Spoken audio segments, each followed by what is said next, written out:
이 시간 하나님께서 주신 말씀은 에베소서 6장 4절 말씀입니다. 에베소서 6장 4절 말씀 제가 봉독해 드리겠습니다. 또 아비들아 너희 자녀를 노엽게 하지 말고 오직 주의 교훈과 훈계로 양육하라.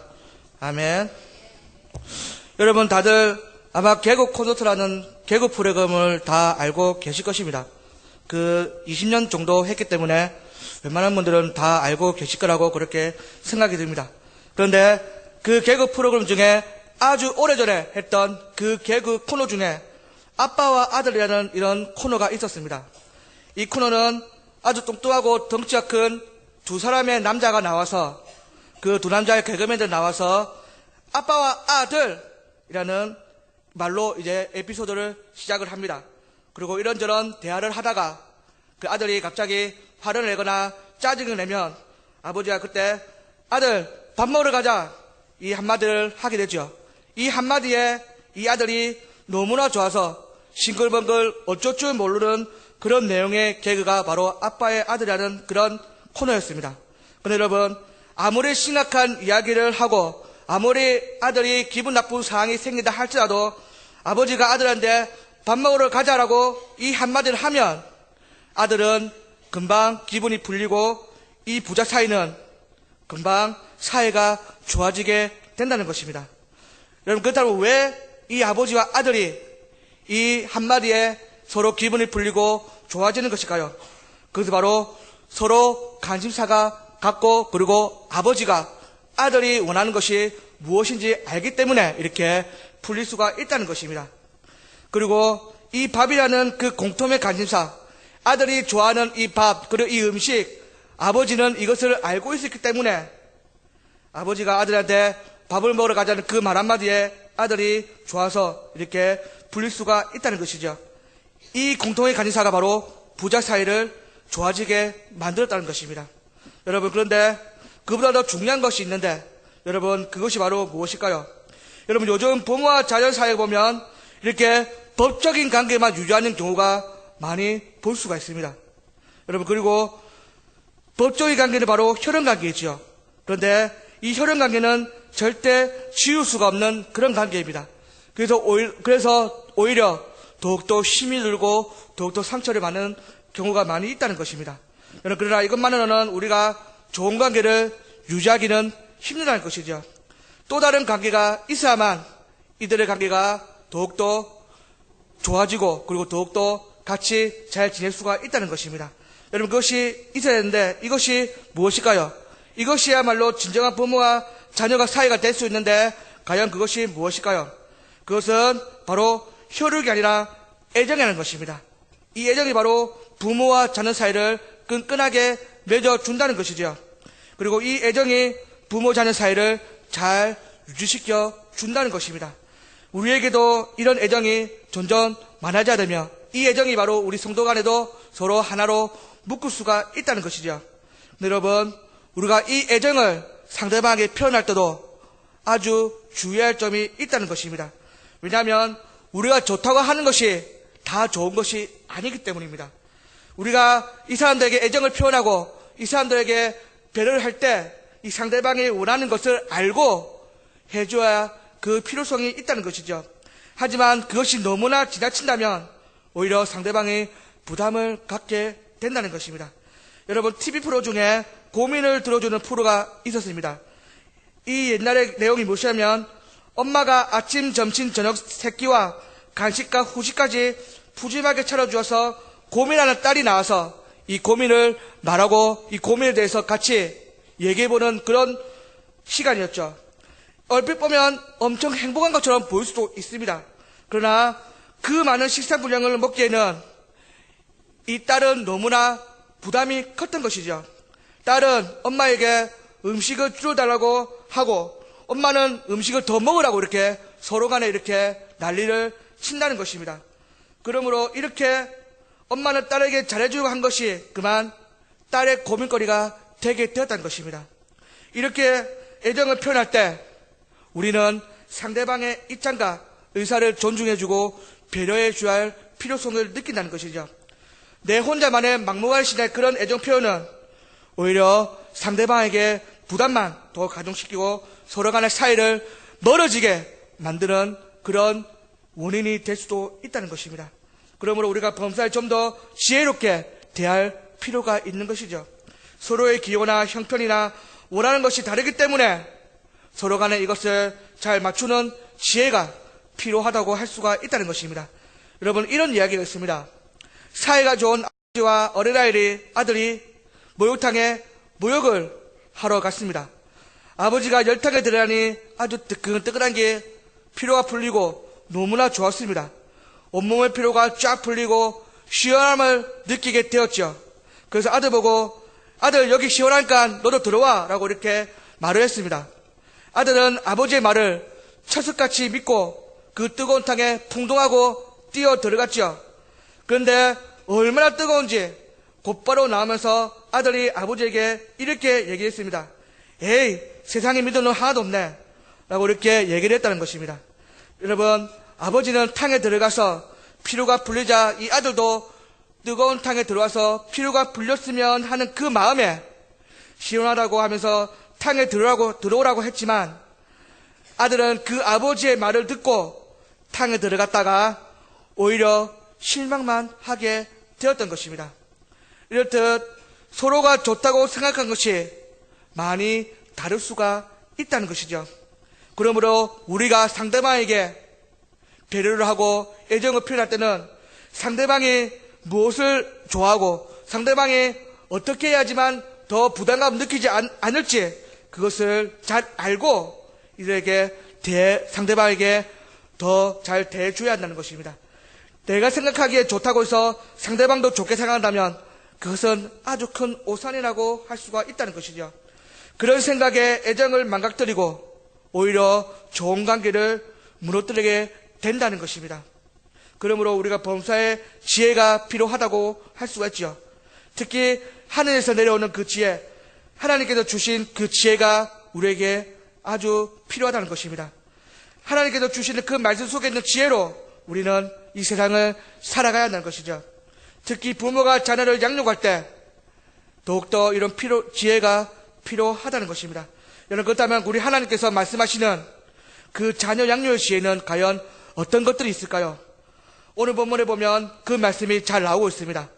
오늘 본 말씀이 에베소서 6장 4절 보시면 또 아비들아 너희 자녀를 노엽게 하지 말고 오직 주의 교훈과 훈계로 양육하라 라고 말씀을 하고 있습니다. 여러분, 이 본문을 가지고 부모가 자녀를 양육할 때 그리고 어떻게 양육해야만 자녀를 잘 양육할 수 있는지 그리고 어떻게 하나님께서 지혜를 주셨는지 그것에 대해서 잠시 말씀드리도록 하겠습니다. 자녀를 양육하기 위해서는 첫째, 자녀를 노엽게 하지 말라는 것입니다. 여러분, 우리가 세상을 살다 보면 죄는 지혜가 없다고 우기는 사람들이 더 죄가 많은 사람이라는 것을 우리가 알 수가 있습니다. 그런데 이 사실은 우리 부모에게도 적용이 되는 그런 사실이죠. 자신은 자신의 자녀를 노엽게 한 적이 없다고 하는 그런 사람들이 사실은 자기 자녀들을 더 노엽게 한 적이 많이 있다는 것입니다. 그렇기 때문에 우리 부모들은 항상 자기 자신의 자녀를 노엽게 하지는 않았는지 다시 한 번 더 돌아볼 수가 있어야 한다는 것이죠. 부모들이 자녀들이 잘못을 했을 때 화를 내고 혼을 내고 매를 드는 이유는 부모들이 자신의 자녀들을 아끼고 사랑하기 때문에 자녀가 잘 되기를 바라고 있는 그런 마음 때문에 그럴 것입니다. 하지만 자녀를 너무 난폭하게 다루고 자녀를 우상으로 섬기고 자녀를 욕하고 이유 없이 매를 댄 그 부모, 그리고 또 자녀들을 다른 자녀들과 비교를 함으로써 자녀들을 절망 가운데로 빠뜨린 그런 부모들은 우리가 절대적으로 해결을 해야 하며 다시는 그렇게 하지 않도록 조심을 해야 한다는 것입니다. 왜냐하면 하나님께서 다음 세대에게 엄청난 계획과 섭리를 가지고 계시기 때문이죠. 그래서 부모가 자녀를 자신의 뜻과 꿈을 위한 그런 분풀이 대상이 아닌 하나님께서 잠시 맡겨주신 그런 존귀한 존재로 여기고 그 자녀들을 사랑하고 애정을 가지고 인내를 하면서 키워나가고 양육할 때 그때 하나님께서 우리 자녀들을 크게 사용하신다는 것 여러분 잊으면 안 된다는 것입니다. 사랑하는 성도 여러분, 우리가 자녀는 우리의 것이 아니라 하나님의 것입니다. 그래서 내 마음대로 하겠다, 내가 원하는 대로 키우겠다, 그런 생각은 아주 교만한 생각이라고 할 수가 있다는 것입니다. 그래서 우리가 자녀를 키울 때 내 마음대로 키우는 것이 아니라 그리고 하나님이 원하신 대로 키우는 것이 가장 양육할 때 좋은 방법이라고 할 수가 있다는 것입니다. 여러분, 제가 신대원 다닐 때 저희 학교에 심리상담센터가 있었습니다. 그 상담센터 소장님께서 특강 시간에 했던 그런 말씀입니다.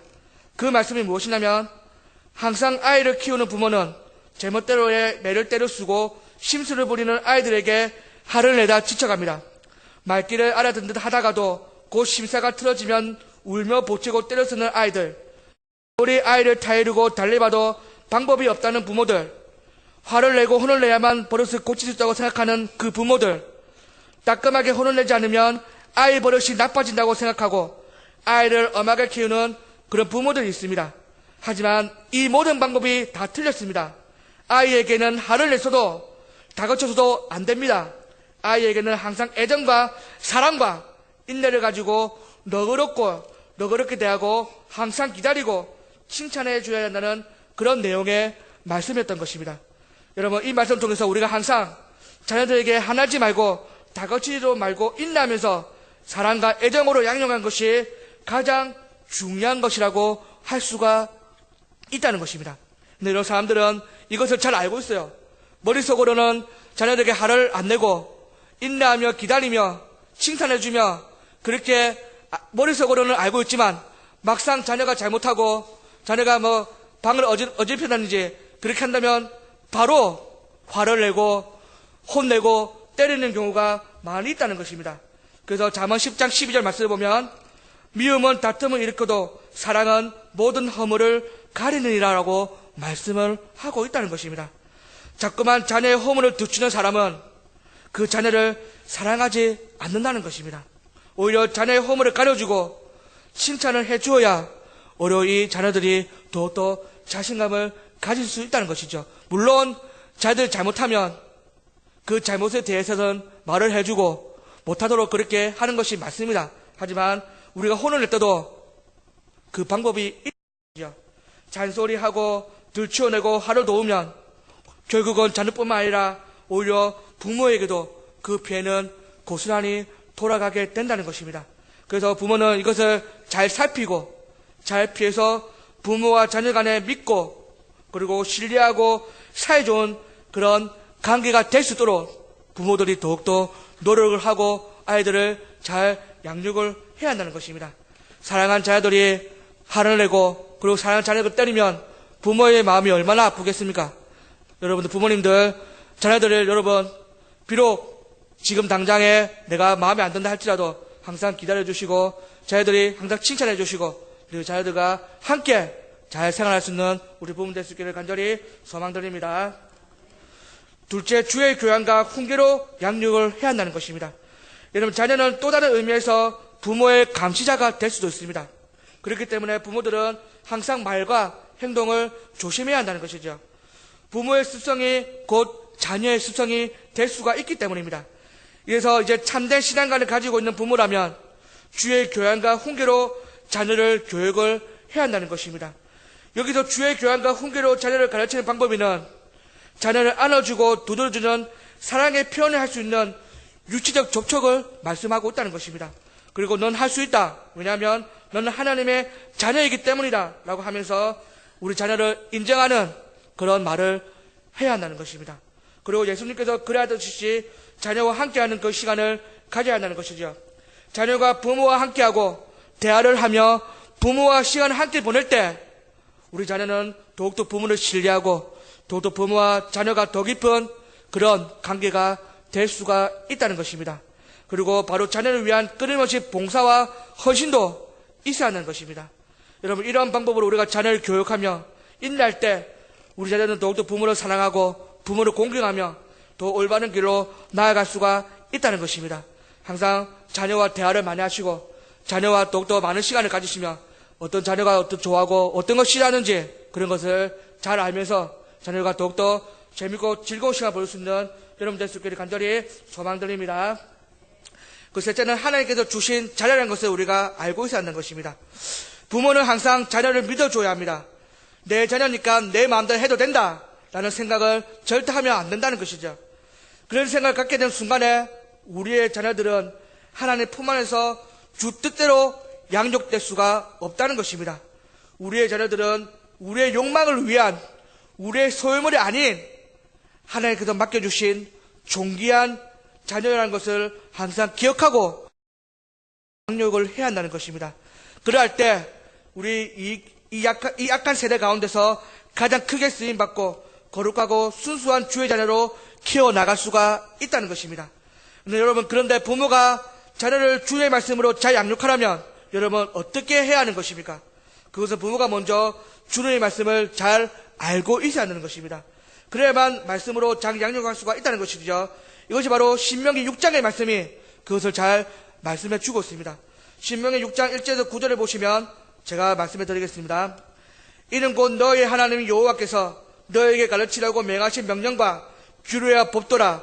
너희가 건너가서 차지할 땅에서 행할 것이니 곧 너와 내 아들과 내 손자들이 평생에 내 하나님 여호와를 경외하며 내가 너희에게 명한 그 모든 규례와 명령을 지키게 하기 위한 것이며 또 내 나라를 장구하게 하기 위한 것이라. 이스라엘아, 듣고 삼가 그것을 행하라. 그리하면 내가 복을 받고 내 자손들의 하나님 여호와께서 내게 허락하신 같이 젖과 꿀이 흐르는 땅에서 내가 크게 번성하리라. 우리 하나님 여호와는 오직 유일한 여호와시니 너는 마음을 다하고 뜻을 다하고 힘을 다하여 내 하나님 여호와를 사랑하라. 오늘 내가 명하는 이 말씀을 너는 자녀에게 새기고 내 자녀에게 부지런히 가르치며 집에 앉았을 때든지 길을 갈 때든지 누워있을 때든지 일어날 때든지 이 말씀을 강론할 것이며 너는 또 그것을 내 손목에 메어 기호를 삼으며 내 빙안에 붙여 표로 삼고 또 내 집 문설주와 박한붓에 기록하였지니라 라고 이렇게 말씀을 하고 있습니다. 여러분, 그렇다면 왜 이렇게 해야 하는 것일까요? 그것은 부모와 자녀가 모두 다 잘되기 위해서인 것입니다. 이렇게 해야만 하나님께서 자녀에게 축복을 주신다는 것이죠. 자녀뿐만 아니라 이것을 통해서 부모도 같이 축복을 받을 수가 있는 것입니다. 여러분, 그런데 만약에 이것을 멸시하고 외면해버린다면 여러분 어떤 결과가 오게 될까요? 그 반대의 결과가 올 수 있다는 것입니다. 그러면 부모나 자녀 모두에게 좋지 않게 된다는 것이죠. 생각이 다르고 서로 간의 공통적인 관심사가 달라서 부모와 자녀 간의 애정에 금을 가게 될 것이며 서로 신뢰하지 못하고 서로 싸우기만 하게 된다는 것입니다. 그러나 우리 주님의 말씀 안에서는 모두가 하나가 될 수가 있다는 것입니다. 주님 안에서 하나가 되고 주님의 말씀 안에서 한 뜻이 될 수가 있다는 것입니다. 그러면 그때부터 진정한 행복이 시작이 된다는 것이죠. 그러므로 이 신명기 6장 1절에서 9절 말씀대로 언제나 자녀에게 부지런히 주님의 말씀을 잘 가르쳐주고 잘 전해줘야 한다는 것입니다. 그러기 위해서는 부모가 먼저 배우고 잘 깨닫고 잘 믿어야 한다는 것을 절대 잊어서는 안 된다는 것이죠. 여러분, 사랑하는 성도 여러분, 오늘 말씀을 맺도록 하겠습니다. 여러분, 어떤 교회에 한 아기를 출산한 그런 아기 엄마가 있었습니다. 그런데 교회의 한 지사님이 이 아기 엄마의 집에 갔다가 아기 엄마가 낳은 지 며칠 안 되는 갓난아이를 품에 안고 한 손에는 성경책을 두고 서류를 내어 읽고 있음을 발견을 하게 되었습니다. 그래서 지금 갓난아이에게 성경을 읽어주고 있습니까? 라고 이렇게 물었던 것이죠. 그러자 이 아기 엄마는 그렇습니다 라고 대답을 했습니다. 그러자 지사님은 이 갓난아이가 성경을 이해한다고 생각하십니까? 라고 이렇게 물었을 때 그때 이 아기 엄마는 이렇게 대답을 했습니다. 물론 저는 이 아기가 이해하지 못한다고 생각합니다. 하지만 저는 이 아이가 제일 처음에 기억이 하나님의 말씀을 듣는 것이 되기를 바라고 있습니다 라고 말씀을 했다는 것입니다.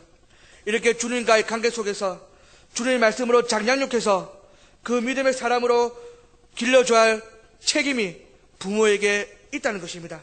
그럴 때 자녀들이 잘되고 크게 번성하여서 하나님 나라의 큰 일꾼이 될 수가 있는 것이죠. 주님의 말씀을 양육한 그 믿음의 자녀는 그 가정과 그 하나님 나라를 위해서 크게 쓰임받을 수가 있는 것입니다. 그래서 우리 모두 이렇게 자녀를 말씀으로 잘 양육할 수 있어야 한다는 것입니다. 그리고 자녀들이 더 이상 노력해 하지 말고 애정과 사랑과 인내로 양육하고 주의 교훈과 훈계로 잘 양육할 수 있어야 하는 것입니다. 그래서 우리는 더욱더 모두 잘 되고 크게 번성하여서 하나님께서 크게 귀하게 쓰임받을 수 있는 그런 자녀들 될 수 있기를 주님을 간절히 축원드립니다. 여러분, 마지막으로 도로시 로놀테라는 그 시인이 쓴 생활 속의 아이들이라는 그 시를 여러분 읽어주면서 말씀을 마치도록 하겠습니다. 꾸지람을 받으며 자란 아이들은 비난하는 것을 배우고, 미움받으며 자란 아이들은 싸움을 배우고, 두려움 속에 자란 아이들은 근심을 배우고, 동정 속에 자란 아이들은 자기 연민을 배우고, 놀림 속에 자란 아이들은 수줍음을 배우고, 질투 속에 자란 아이들은 시기심을 배우고, 부끄러워하며 자란 아이들은 죄책감을 배운다.